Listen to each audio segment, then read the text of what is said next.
pilots, and time we spent on the workbench with the ladies this past year, even though 2020 sucks. Carson Wentz sucks. Not a top 5 quarterback. Might not even have a fucking job next year.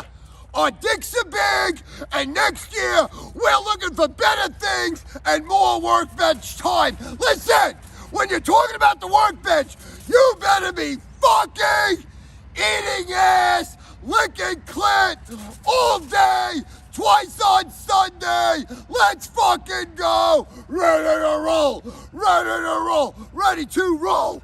And listen, Big T. Big T. Keep running pure, and Wentz sucks ass.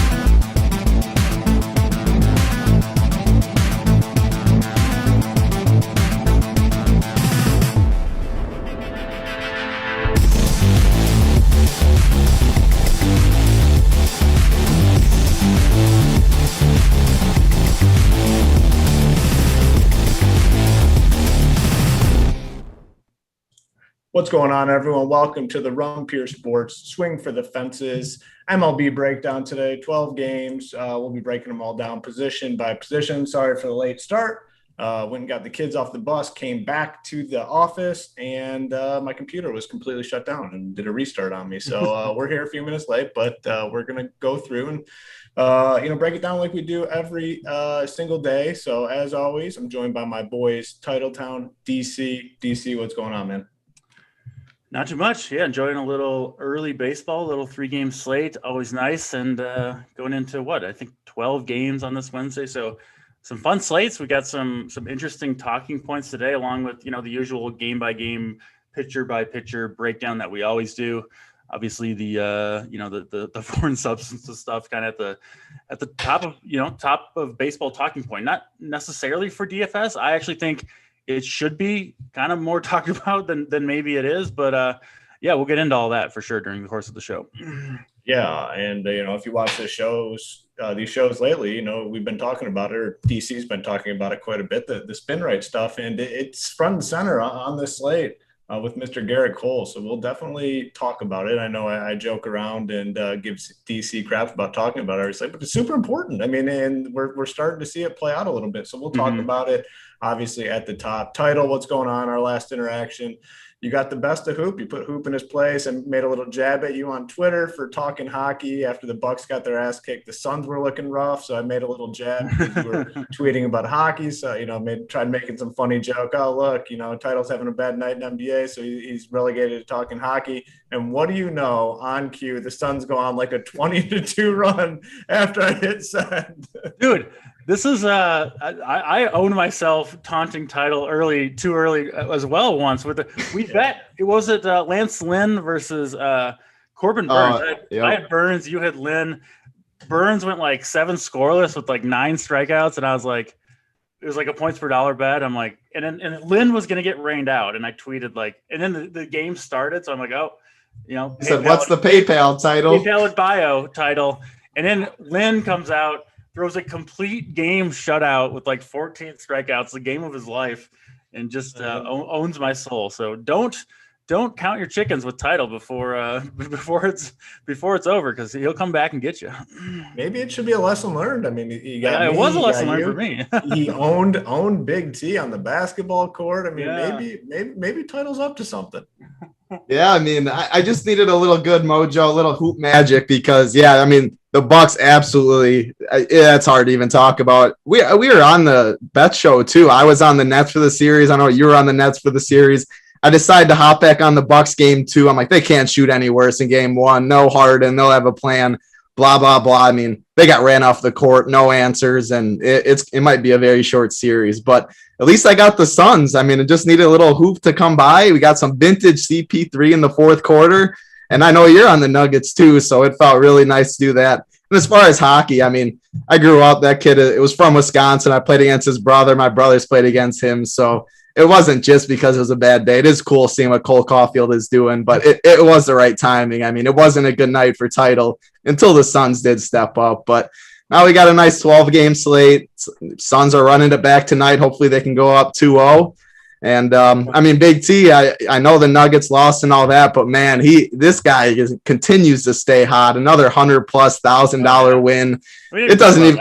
Yeah. I know. I mean, it doesn't even matter that he was on the Bucks or this and that. He got the Jokic. He got that $100,000 win. A subscriber yesterday too shipped a single bullet in the $18 DraftKings for $50,000. It was a great day yesterday in baseball for RPS. Hopefully we do it again today, but congrats to Big T, congrats to the winners, and go Suns, go Bucks. The $50K win wasn't it $18 into $15K? Yep. I mean, you have to imagine just absolute life-changing money. So that's awesome to see. Title hit on Big T. So, got our little segment here at the beginning, or, the hashtag members never win. People always say, oh, it's just the coordinators. It's just the names on the site that do the winning, and definitely not the case. We had the $51,000 win, $18 for Jansen T. Lewis. That's the shit that you like to see. I mean, that's the stuff that you absolutely love to see. I mean, the Big T stuff, I mean, we're over that crap. This is nothing new. I mean, we really don't even need to talk about it. It's just a normal occurrence for Big T. Our boy Spam Amato, $12,000 win as well. The cores were absolutely on fire. I noticed Brandon Crawford was in there for a few people, and he was the key to the slate. You needed him. He went absolutely off. So I actually had a little extra time before lock yesterday, so I made some teams in the 4-4-4 on FanDuel. I put 10. I saw you up there. Yeah, so I had a team hovering around 10th. I knew it was coming. It was a top 10, I believe. I think I finished 5th. Maybe, but, yeah. I usually don't look at stuff, but I knew this team was in pretty good shape, so I pulled it up, kind of later in the evening. And 5th place, maybe I got a chance to ship. And I scroll up to the top and I see Big T 44. I was like, fuck no, I don't have a chance to ship. I said, this is over. And sure enough, it was over. Big T took it down. Another huge win for him. I mean, he's turned into arguably the best DFS player around. I mean, doing it in multiple sports, MLB, PGA, NBA. He grinds them all too. He grinds MMA. So congratulations, obviously, to Big T. We still have the promo going, RPS Heater 25, if you want to join in. Every single sport's covered. And I've noticed some other people in the industry are trying to play on the same strategy or the same plan model that we have, where they're saying, but they're like, oh, every sport's included, but this one, but that one, but this one. No, that's not how it works. You either include them all or you don't. Get it all, yeah. Did you notice that? I didn't notice that, but I'll say this. Hey, imitation is flattery, right? Like, they're not imitating you if it's for a reason. So they can try, but you got to include them all. You can't. What is this? Like, you packaging 2 or 3 together? No, that's not. Yeah, I heard it today. Everything's included, but this sport, but this sport, but this sport. No. Run Pure Sports. It's everything, one price. RPS Heater 25 gets you 25% off your first payment of a monthly package. At Run Pure Sports. Any monthly package is included in that.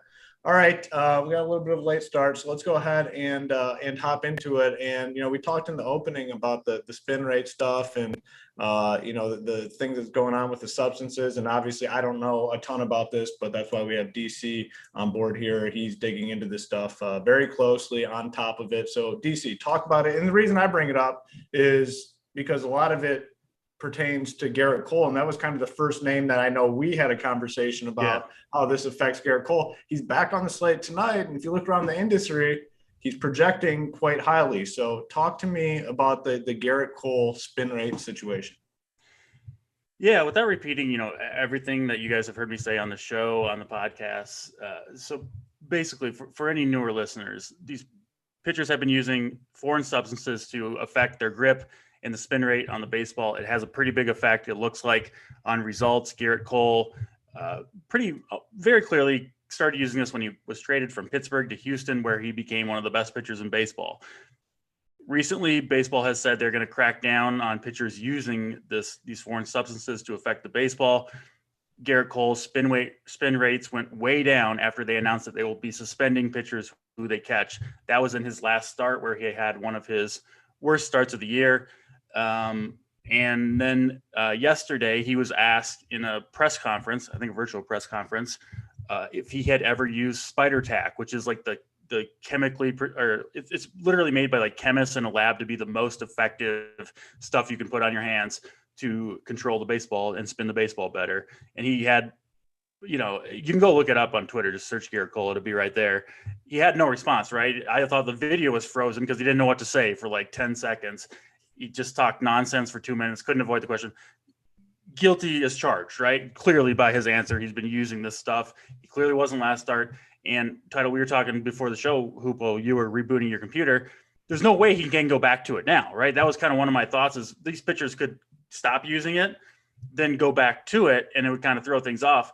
But after that interview yesterday, there's no way he can go back to this stuff because he's under the microscope tonight. So he'll be without it tonight, I'm fairly certain. But he's still Garrett Cole, right? He's still going to be a very good pitcher. So I don't want to say that. It's not like he's going to lose his velocity or anything like that. But I do think he will be less than what we think of him, or what we have thought of him in the last couple of years, last 2-3 years. So it's interesting because he is the most expensive pitcher on the slate, right? 11.2K. The K prop is 8.5, still high. But the juice is on the under, minus 139 on DraftKings Sportsbook, on the under there on his K prop. We saw that with Shane Bieber yesterday. The juice was on the under on that 8.5. He didn't get that many strikeouts. Walker Buehler struck out 2 guys yesterday, 2 strikeouts against the Pirates for Walker Buehler in a start that he went 7 innings in. So I think this stuff is going to change pitching. I think we're going to see more offense. I think we're going to see fewer strikeouts. I think we're going to see some of these pitchers start to struggle. And it's a big talking point, right? Because I really do think it's going to change baseball in a significant way. So I still think Garrett Cole's a pretty good play today. I think he'll pitch well, but I don't think he'll be quite the pitcher we're used to seeing.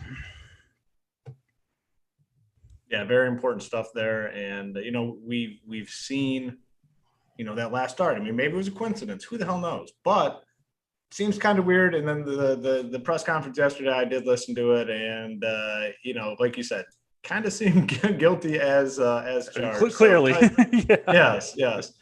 Title, I'm going to go to you. Talk about the Garrett Cole situation, then kind of dive into this upper tier of pitching over here on DraftKings tonight. Yeah, so it's a really big question today with all this stuff. I mean, if it was the Garrett Cole of old and none of this was coming up, he would be a lock on the slate. I mean, we have another big thing. Austin Gomber is 6K on DraftKings, where he's like 9.5K on FanDuel, which just shows how much of a misprice that is on DraftKings. He has a good matchup too against the Marlins. So if we're paying for 6K, he's going to be the chalk SP2. I like him a lot. I'll probably eat it in most lineups. We have a lot of offensive spots today. None stands out completely, but a lot of people are very cheap at the top of the order and pretty good lineup spots. So we have the money if we want to spend up at SP1. Against the Twins, Garrett Cole, I like this matchup a lot. The Twins have struggled a lot this year. They're striking out a lot. It's him and Lance Lynn up top, and Lance Lynn just has a lot harder matchup against Toronto. I know Garrett Cole, I am definitely worried. The K prop being 2 strikeouts above the rest, a little juice on the under, like DC did say, but he is SP1 for me. I am definitely a little nervous in bigger entry fields on DraftKings and FanDuel. You can definitely, this is one of the scenarios, you can stack the Twins if you're not playing Cole in some lineups to get all the leverage, because I mean, I wouldn't be shocked if Garrett Cole just came out. He hasn't been looking great. If the Twins came out and hit hard, they do have power bats that do strike out a lot, but if the power, Garrett Cole's already let up home runs, fly balls even before all this. So the Twins do have power. It is concerning. I'm hoping Cole, the strikeouts. Yeah, I'm not expecting double-digit strikeouts, but 8 on this slate, I would definitely take. If he lets up a solo home run or 2, it won't kill you. He's my SP1 today. I'm definitely a little nervous. I don't think DC is going to be on there, but at 11.2K, we have the money with Gomber sitting at 6K, and I do like him more than Lance Lynn today. Just purely based on the matchup and the strikeouts. So I don't think DC is going to agree with me. I do think Cole definitely is going to be owned too. He's probably going to be the second highest owned pitcher, which is another reason if you want to fade in tournaments, it makes total sense. But in cash games, I think I'm still going to go to Cole. If you can't get there and you need a little savings, you can go Lance Lynn. But I mean, he hasn't been that much great either. He only threw 89 pitches last start. It's Cole Gomber for me right now, but I don't love Cole up top. Like, I wish there was some other better options. I'll get into a couple tournament options after DC talks, but cash games, I think it's Cole Gomber. It would have been a lot more fun if Cole was on yesterday's slate where we had like 8 to 9 like viable high upside options. We don't necessarily have that tonight. Yeah. So it makes it pretty difficult. I mean, the decision is very, very difficult. DC, talk to me about this top tier. Yeah, going back to Barrett Cole, I do want to be clear. I don't think he's like some terrible play. He's going to be some terrible pitcher going forward, anything like that, but this is a baseball show. This is a top topic in baseball in general. And I just think it needs to be talked about. I will say this too.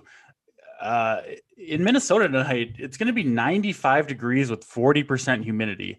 Listen, I'm from Minneapolis. I know what those days feel like in the summer. You are sweating balls out there in those Minnesota humid days. Like, it is just absolutely brutal. And if he doesn't have the stuff to grip the ball, I mean, he could be super sweaty. Like, I think it's risky tonight. I really do. I do kind of like some of these. I mean, Cole was never a bad guy to target with lefty power anyway, right? Like, I hit the Jordan double dong against him. Kirilloff, Larnach, these guys got power. Cruz, Sano in the middle. So there are some good leverage plays against Cole. I'm not saying to go full stack against him necessarily, although I don't think it's the craziest idea, but I think he's given up a couple home runs tonight. So yeah, I do kind of like some of those Twins power bats. In terms of the rest of the top end, I mean, Lance Lynn, 10.4K, kind of a lot to pay for him. He's obviously been excellent. The strikeouts have dried up a little bit though. The last 4 starts, 6, 7, 4, and 2 strikeouts for Lance Lynn. Toronto can obviously do a ton of damage, right? So a very, very scary team to face off against. So I don't love that. Alek Manoah, I was super high on him coming into before his first start. He was awesome against the Yankees. Velocity was way down in his next start where he really struggled. So I don't know what to make of him there. We've only got 2 games of sample size. One was great, one was bad. I just don't know which version it's going to be. And then these other guys up here, I mean, Adam Wainwright, 9,500. Like, I know he's been better this year, but man, that's an overprice. It just is. Tony Gonsolin making his first start of the year. I know it's Pittsburgh, but he's 9,100. I mean, Walker Buehler only got 2 strikeouts against this team yesterday. So Zach Eflin against the Braves, no thank you. Nola couldn't get it done. It's tough up there, which is why I think you guys are saying it's still going to be Garrett Cole. For me, I guess I haven't heard you say that necessarily, Hoop, but I'm guessing you're probably going to roll with Garrett Cole in cash games. And I get it, because these other options kind of suck too. Yeah, I mean, to me, it's like a slate where, I don't know, if you told me I was getting between 15 and 20 from a top end guy, I'd probably just take it and be happy. I mean, I don't think there's not going to be many guys that go out and get, into the 30s today. And, I don't think anybody will today. It would be yeah. I mean, typically it's a hard score to achieve anyway, but tonight specifically, I just don't see anyone. Yep. I do have concerns with Cole. I think it's legitimate. I'm not discrediting it at all, but nature of the slate, like if it's yesterday's slate, like there's no chance in hell I'm playing Garrett Cole over, Glasnow or Bieber or even some of the other guys who are on that slate. But tonight, it's just not great. If Lance Lynn had a better matchup, then maybe I'd be off Lynn. Or I'd go, if he had a better matchup, I'd go to Lynn over Cole, but he just doesn't. The matchup with Toronto is not all that good. I think for cash games, the pairing is pretty damn clear. Title talk. Go ahead. DC and hit on the bottom tier too. Anyone else? There's a lot of good cheap pitchers, so we got to spend some time there as well. Would you go? Yeah, I'll get in the cheap pitchers. I'm just saying, would you go Cole or Lynn today? I assume Cole with the matchup and the recency, but take into consideration the 800 savings too. If you had to pick one, which one would it be? So I'm just not the biggest Lance Lynn believer, so I'd probably go Cole. All right, that's what I thought. But all right, yeah, I think it's pretty close. Yep. So going down to some other pitchers. I know I'm gonna have a lot of Cole and Gomber, but there are some other options. Griffin Canning at 8.4K. He's the ultimate GPP play, 26% strikeout rate, but he does have a 10% walk rate. But that's what you want in tournaments. You want that upside. And on this slate with pitching, he's one of the few pitchers that he could get you double-digit strikeouts today. No question. And that upside is definitely what I'm looking for on a slate like this. You can also go all the way down, deep dive, and then just pay all the way up for bats. Braxton Garrett, he's 4K min price. Yep. I'm not expecting 6-7 innings. I assume DC will talk about it a little more, but if he's pitching well, 4 to 5 innings, we like picking on Colorado on the road. So Braxton Garrett to get you all the bats on a slate like this, I'm fine deep diving, going all the way there. The other options are, Casey Mize is another one at 6.8K. If you don't want to play Gomber, Seattle's been bad this year. Casey Mize, he has an okay strikeout prop, 5.5, a little juice on the under, but I think people are just going to go Gomber if they go in that range. He's a solid pivot. I don't think Seattle's very good. Adam Wainwright, like you said, I like him more on FanDuel where he's 7.7K. Sure. Yeah. 9.5K. I think he could have a good game, but 9.5, I just can't do it with Adam Wainwright. I'm sorry. Exactly. I mean, that's what I'm saying. And he's a better real life pitcher than he is DFS for sure. So FanDuel definitely can get there. DK.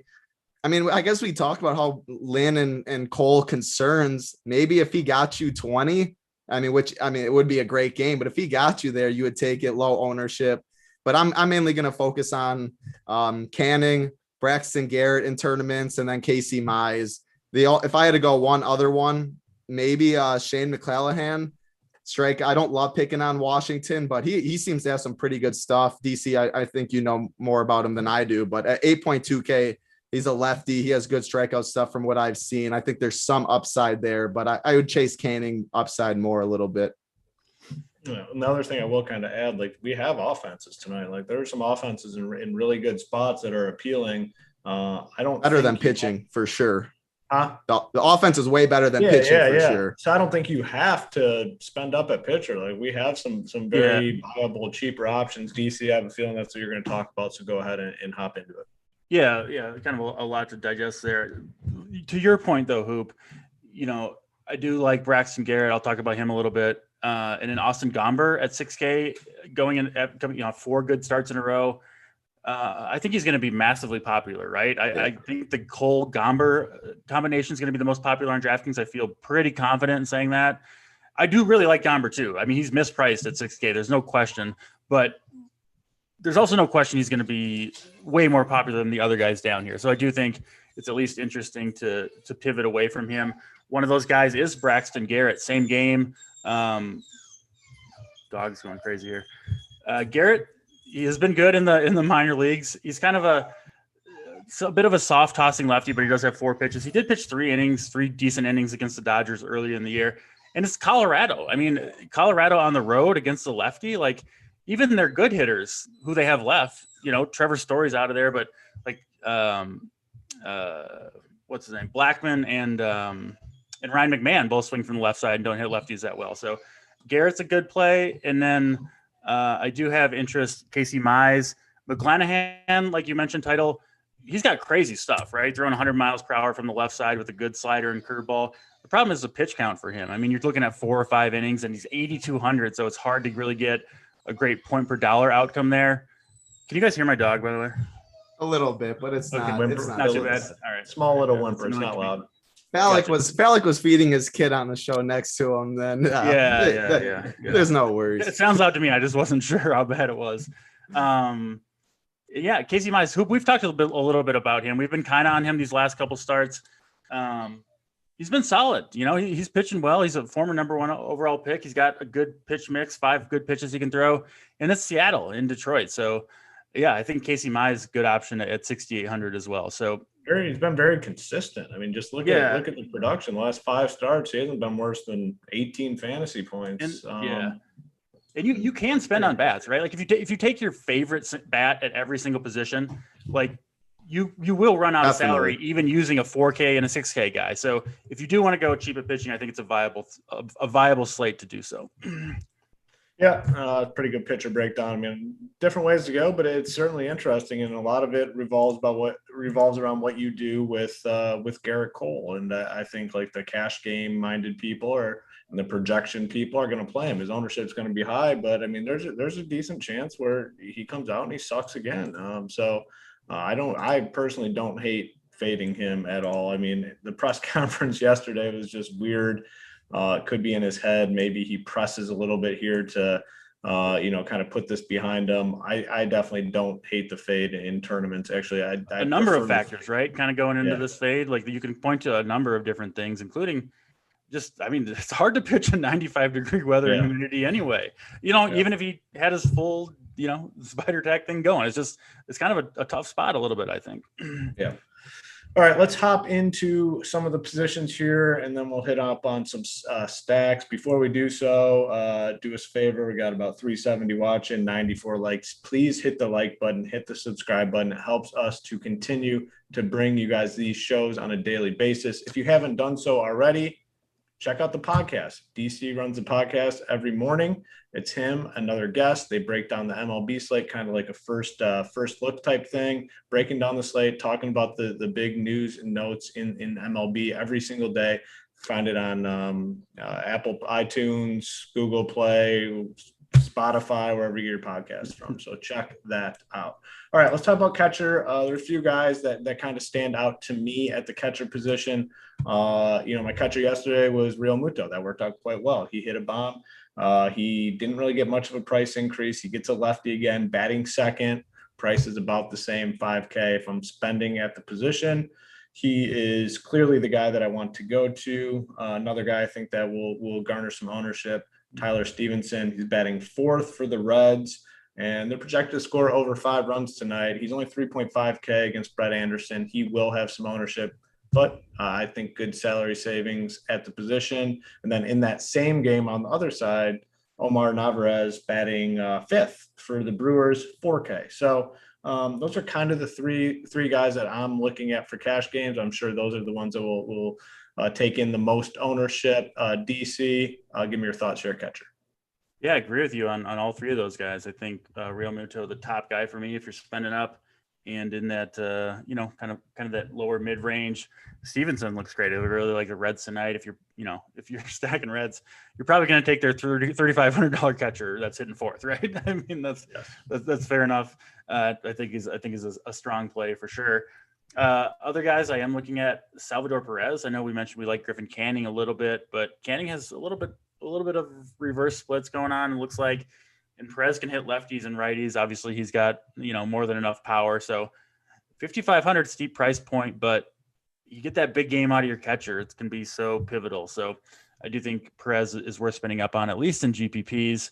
Other guys, Mike Zunino, big power surge from him this year. He's at 12 home runs already, many of those off of lefties. We've seen Patrick Corbin be all over the place this year. He's had some good outings, but for the most part, he's been hit really hard, especially by right-handed bats. A lot of home runs given up, and Mike Zunino, certainly a guy that can take advantage of that. So he would be kind of the main one I would add to your core there, from your catcher position. Thoughts here at the catcher position. Yeah, I agree. The 3 that you named are definitely the best 3. Outside of them, if I had to go a pivot up top, it'd be Will Smith. He's in the 7 hole today, but I do like the Dodgers against Tyler Anderson. No one's going to play him in the 7 hole. They're going to go to Real Muto. So he'd be the one all the way up top. And then we always talk about it. You can always just punt catcher completely.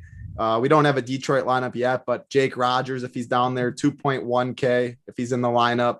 They have a 4.8 implied total, which is very high for Detroit. So if you want to full punt it and get you something else, I'm fine with that. But Narvaez, Stevenson, Real Muto, definitely the 3 best. All right, let's talk first base. And obviously first base is loaded. It always, typically is, especially on these bigger type slates. A guy that stands out as a spend, I really like Pete Alonso. If you're going to spend up 5.8K though, you're paying the full Monty for him. Worked out last night, 2 bombs from him. Tonight he gets Matt Harvey. Reese Hoskins is another guy I'm kind of looking at. I like the Phillies tonight, 4.7K. Saw him last night. He really didn't do all that great, but I am definitely going to be looking to go back to him tonight. Then we have some cheap guys that you can play. Danny Santana is first base eligible. I'd probably prefer to play him in the outfield at 3.2K. DC, last time I mentioned this guy, you made fun of me, but I'm going to bring him back up again today.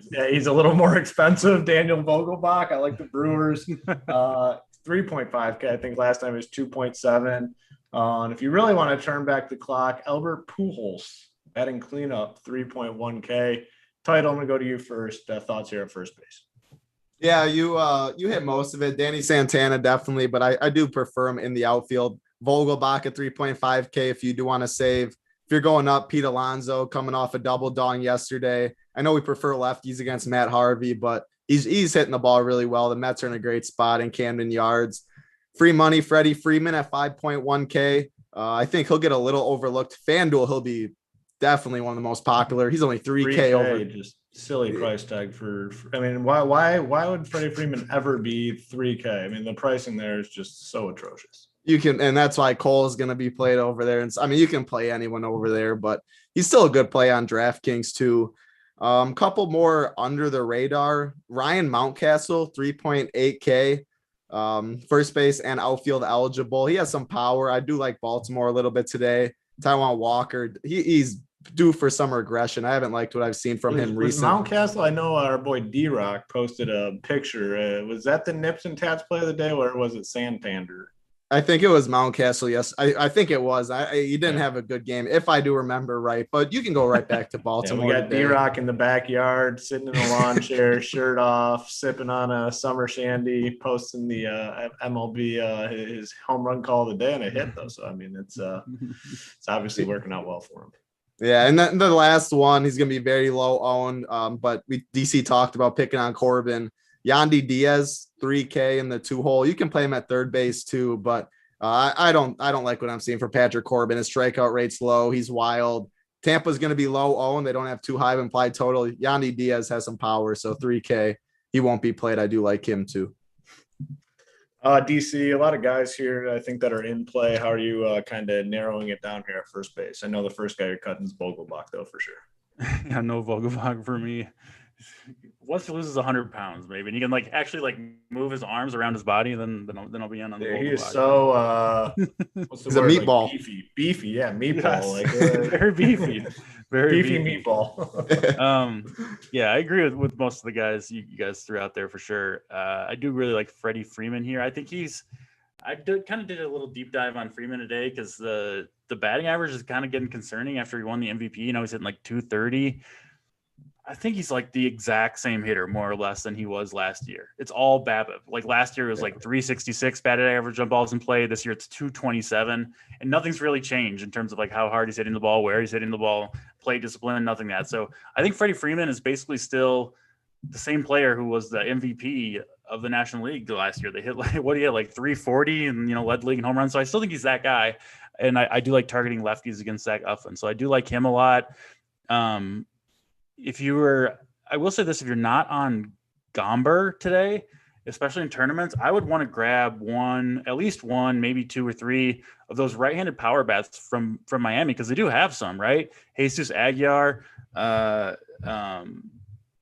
Alfaro at catcher. You've got Adam Duvall has power from the right side. So those guys are all leverage plays. Obviously, the play at first base is Aguilar, but he can hit. He's got 12 home runs on the year. So he's a good leverage play if you're not on Gomber. I do like Gomber, obviously. And then kind of a matchup play that will be really low owned is Vladimir Guerrero. Best fastball hitter in the league so far this season. Second or third best WOBA, WRC plus, just overall performance against right-handed pitchers this season. And, all the pitches that Lynn throws, it's all hard stuff and cutters. And Vlad handles those two pitches better than anybody else in baseball so far this year. You'll get him super low owned. Lance Lynn's going to challenge Vladimir Guerrero with fastballs. I mean, that's just all he has. He just throws fastball after fastball. Maybe he'll win that, but I don't know for sure. Lance Lynn does typically win that, but when you're up against Vladimir Guerrero, right, and you're trying to throw a fastball by him, we'll see. But I like Vlad's chances to turn one of those around for sure. Yeah, friend of the show in the chat, Holden Kushner, with a free play, and I actually kind of like it. Casey Mize, the K prop is 5.5, and plus money on the over. I actually like that quite a bit. I like that too. Yep. Yeah, he's gone over 5.5, 4 straight games, dominated the Mariners last time he faced them. So give a shout out to our boy Holden on that free pick. I actually really like that one too. All right, let's talk. What are we at? Second base. Second base is a position where I don't think you need to spend a ton. The highest I'd probably go here, 4.6K, Chris Taylor, batting second, who I actually like quite a bit. I like the Dodgers today in this matchup against Tyler Anderson, 4.6K, fair price tag for him. Definitely like him. Then we have some guys a little bit cheaper. I mentioned Mike Brousseau yesterday on the show.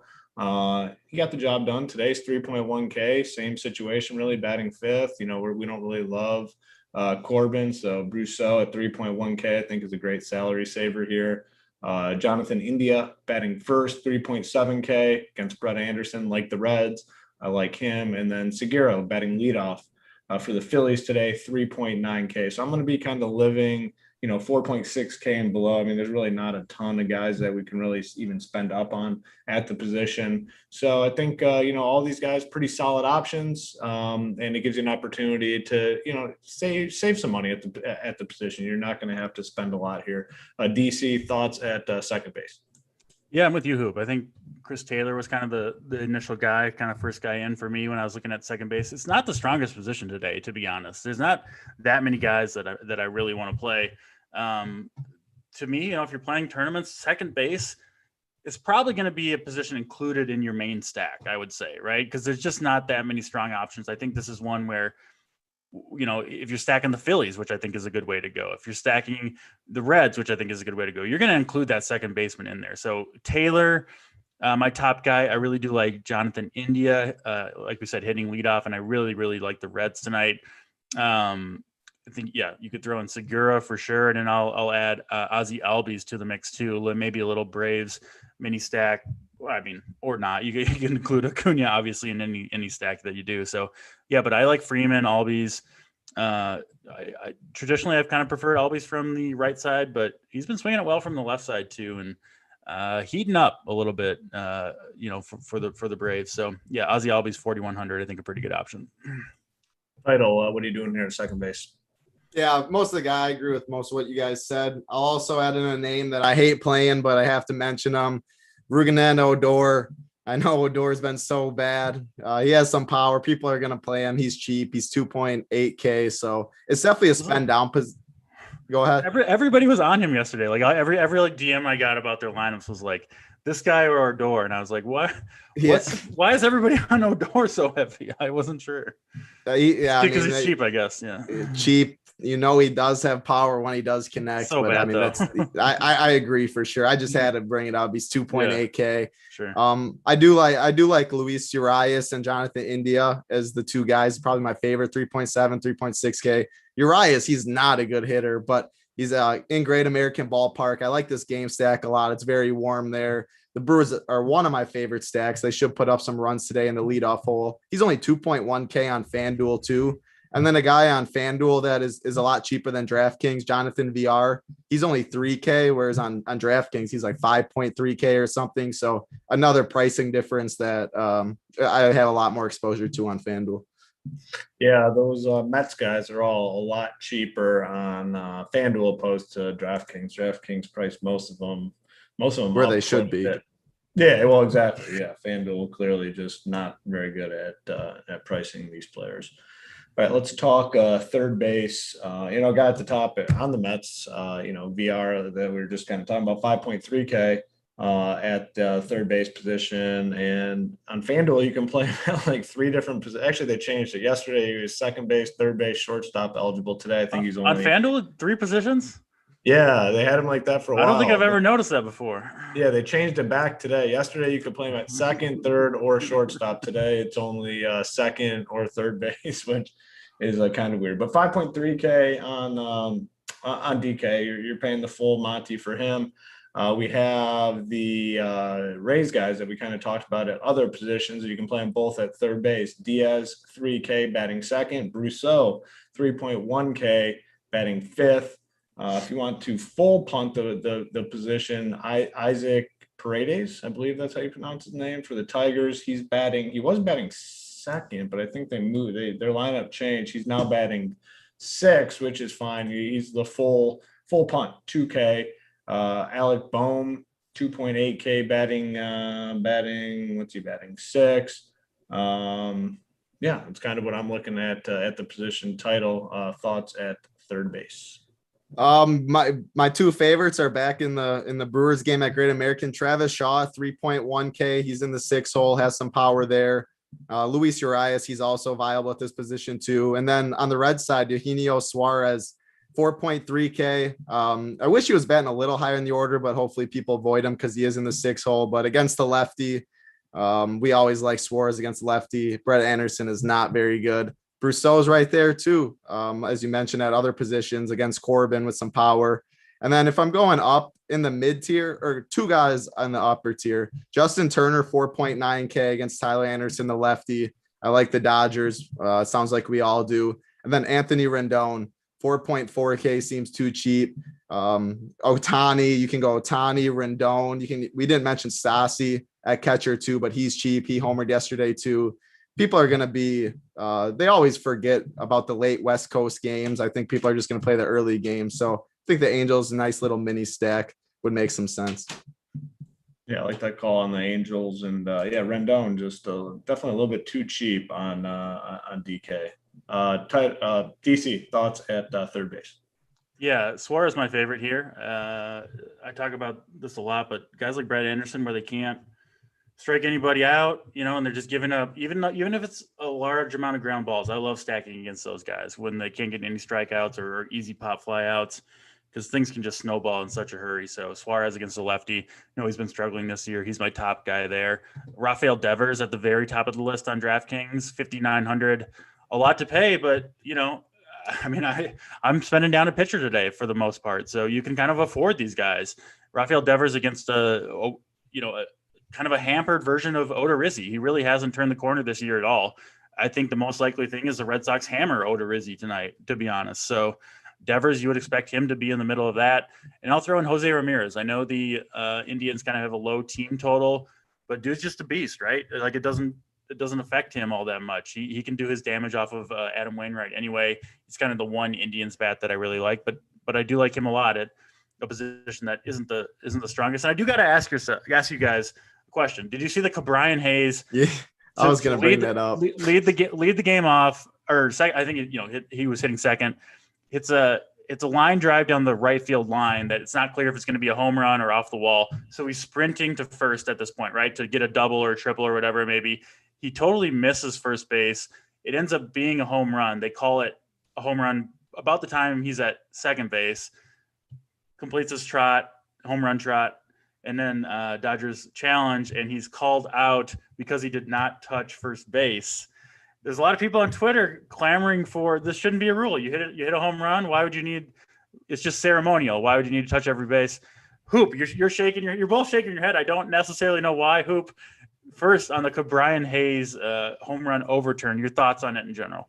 I mean, to me, it's very clear. Like, okay, so I think some of the traditionalist rules in baseball are freaking stupid. Like, I think a lot of them are very dumb, but this one's very simple. I mean, when you start playing Little League Baseball, you play T-ball, the first thing they teach you is to touch the bases when you go past them. Like, I think you have to hit the bases. I mean, Title's younger. He might have a different opinion, but we might be boomers on this one, Hoop, but I'm with you because this is like a once in 5 year occurrence. Yeah. Maybe blame the player. This isn't a rule that needs to be changed. It never happens. It's the player's fault. He could have gone back and touched the base at any time.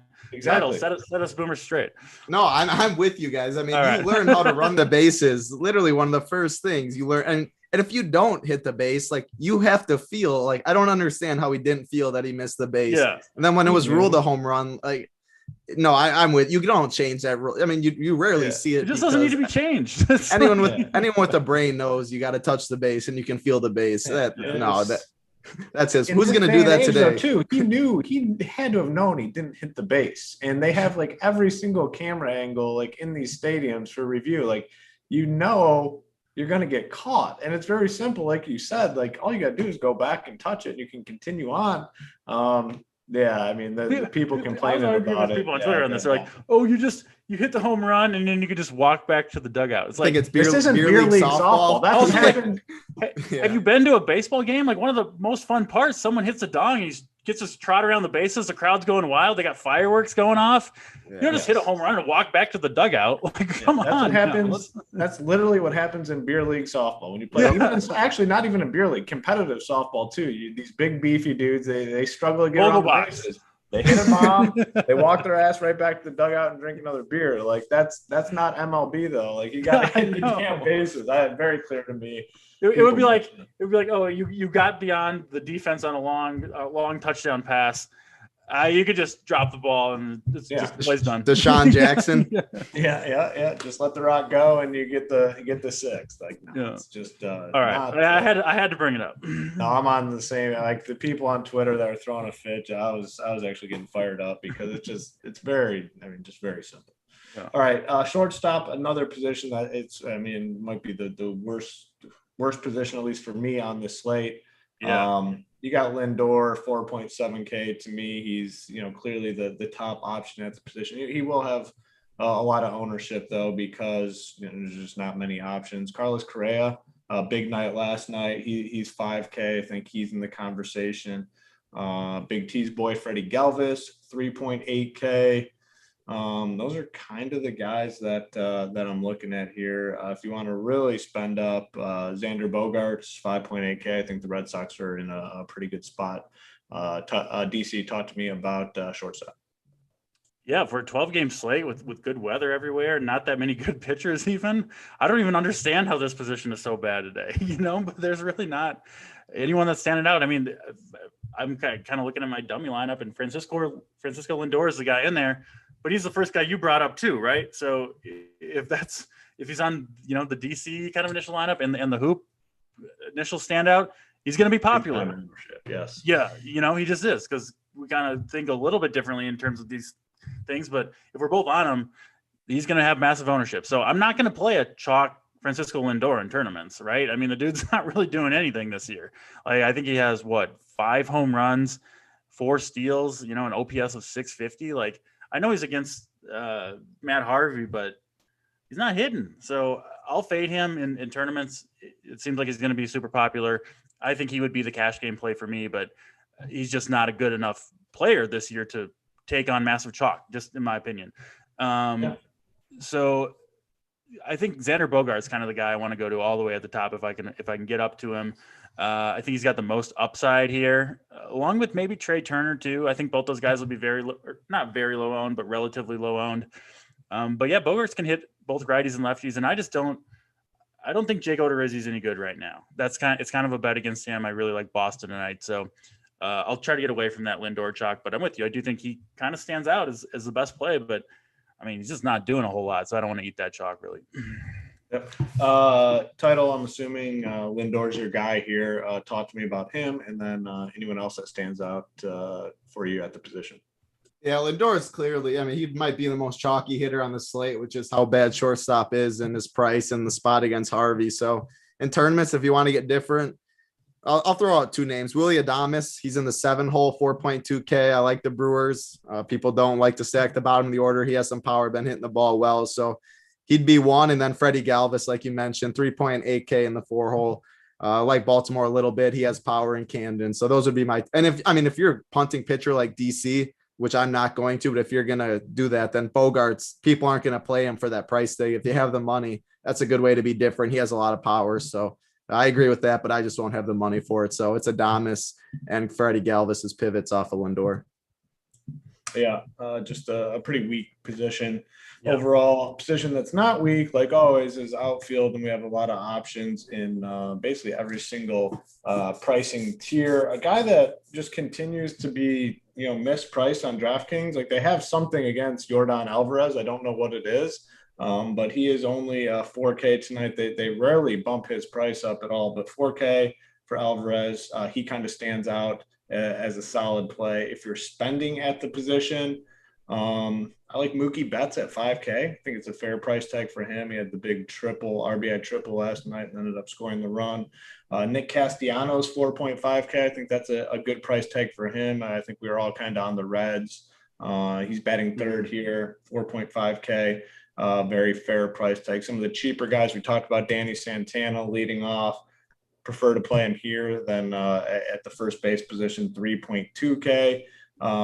Margot, we talked about him last night. He got the leadoff bomb. The price came down. He's 2.9K against Corbin. If you want to go way, way down, I don't hate Nomar Mazara, 2.3K for the Tigers. Robbie Grossman, 3.4K. A lot of different ways to go here in the outfield position.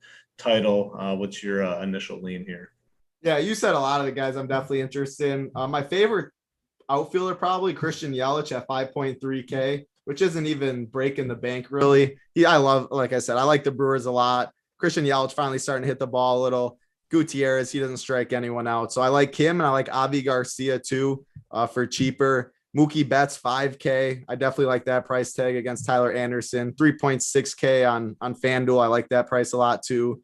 Like you mentioned, Jordan Alvarez, he's 4K on DraftKings, 3K on FanDuel. That's just a mispricing. He deserves to be a lot higher than that. He has a lot of power, so I'm going right back to him. If you're going to punt pitcher and have the money, Shohei Ohtani, he is 5.9K, but I mean, he's just out of this world right now.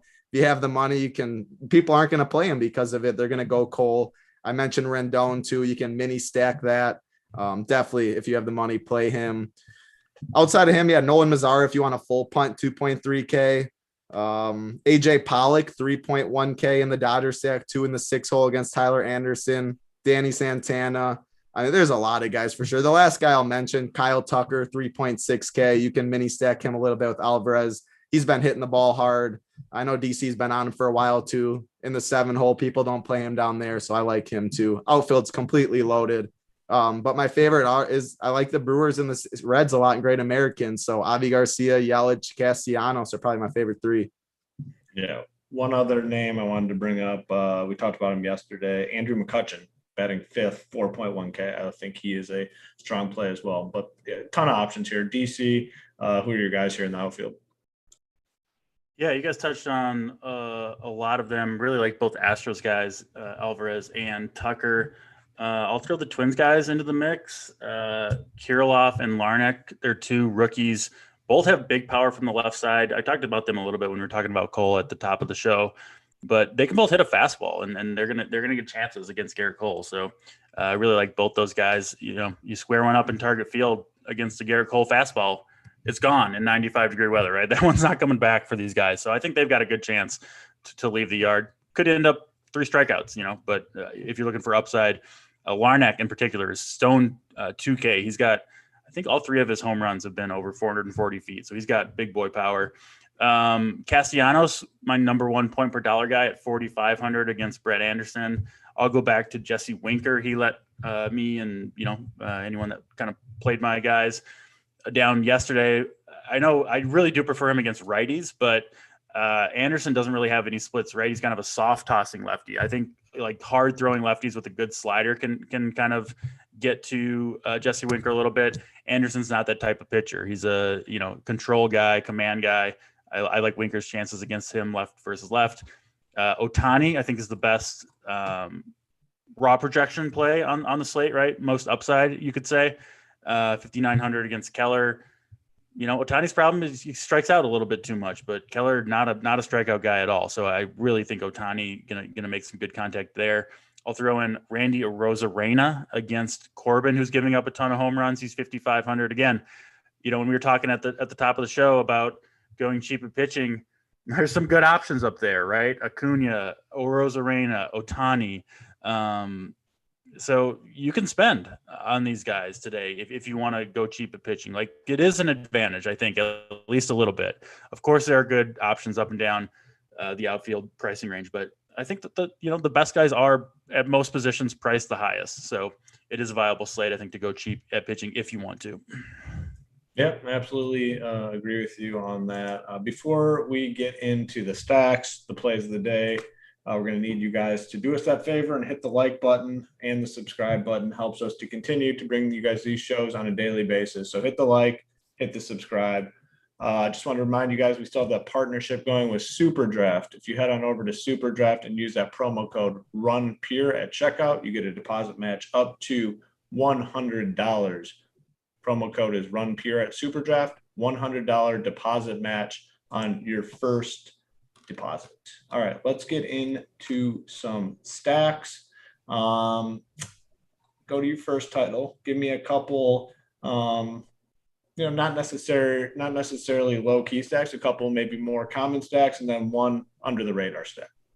Yeah, so Brewers Reds, I like that game stack a lot. Very, very warm and Great American Ballpark, good hitting park, 2 pitchers that don't strike out guys a lot. So I really like that game stack. the Dodgers against Tyler Anderson. He is not very good. Some good prices too. You can focus a little more on the bottom of the order, but I still would include Mookie, Turner. It's just I like the Dodgers a lot. A lower owned stack outside of those two, there's some good prices on Baltimore Orioles. So I'll say Baltimore. Freddie Galvis has a solid price tag. I mean, yeah, I'll say them. They have some of the outfield. The problem with the Baltimore is their outfield is mainly who you want to target, and outfield's so loaded where you're taking up the spots. But I like Baltimore today, and they're going to be under the radar for sure. Yeah, not many people will be on them. I definitely like Baltimore today. No doubt about that.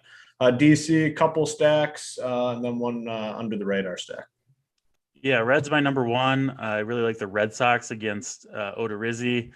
And under the radar, I'll go with the Cardinals, who I think will be very, very low owned against a rookie pitcher, JC Mejia, who looks, just kind of average at best to me. So Cardinals got their lineup out there. I mean, you're telling me, Edmund, Carlson, Goldschmidt, Arenado, Tyler O'Neill's got power. Of course, they could beat up a rookie pitcher at super low ownership. So I kind of like that one as well. Yeah, definitely. That would be super, super low. No one's really going to be on the Cardinals at all. We barely mentioned. I don't know if we mentioned a Cardinals player the entire show till right now. So yeah, we didn't. Title, you're in trouble. Will Barton back tonight. I saw that. That's not let's trouble. Let's go, Nugs. The Nugs are in trouble. It's not a series changer for you. No, Will Barton's not a series changer. But I will say, this series isn't going to be like I saw people saying Suns in 4. No, this series isn't going to be. Yeah, no. People are overreacting a game. It's going to go longer. This is a 7-game series, I think. I don't know if I'd go that far, but it's going to be a good one. I think the Suns pull it out there, go up 2-0. Who's your title winner? Man, I think it's hard to pick against the Nets. I think they have the best score to walk this planet. Are the Bucks going to win a game? I hope so. I'm going to the game tomorrow. I hope they can pull out game 3. Nice. If they don't win tomorrow though, they're getting swept. So the problem is where do they go from here? Like, if they get small, I think you're finally starting to realize it. Like Giannis is not going to be like a title contender guy. But I also will say Giannis is going to, he loves the game. He's going to be developed. This isn't going to be the same Giannis. In 2 years, we're going to look at this Giannis to a new Giannis. He's not going to be the same player. I think his work ethic, how much he likes it. I think people are being a little too tough. But right now, I agree. He's not the superstar that can lead you. You need someone like Tatum. You need a KD. You need someone that can play make. And that's at the end of the day. That's Middleton also is. He's helping the net. He's been off. It's Drew Holiday. The other pieces definitely aren't helping him. But the problem, like Giannis, it's almost like he's going in the opposite direction. What was he like 1 for 7 at the free throws just broke, and it's over 10 seconds every time too. I don't know what he's doing with that. But Coach Bud also. You got to put Brooke Lopez in street clothes. He's awful. Like you can't. If Kevin Durant is going to be able to guard Brooke Lopez in the series, it's over for him. Like it's why is he playing? Yeah, there's just no point for him to be out there. I don't know. It's not looking good for but the Nets are going to be very tough. Of course, Durant can guard Lopez the way they play Lopez. He stands on the 3-point line. Durant can stand next to him. yeah. No, it's completely true. Yeah. All right, let's get into the plays of the day. We're going to go to title first with the infamous SO play of the day. Who do you got for us? Yeah, I'm going to go with someone that's going to be very low owned at the shortstop position there's only one guy that's pretty much going to garner all the ownership, and I like the Brewers. So Willy Adames, 4.2K in the 7-hole. No one's going to play him. I like him part of my Brewers stacks. He hits one out today, 4.2K, Willy Adames.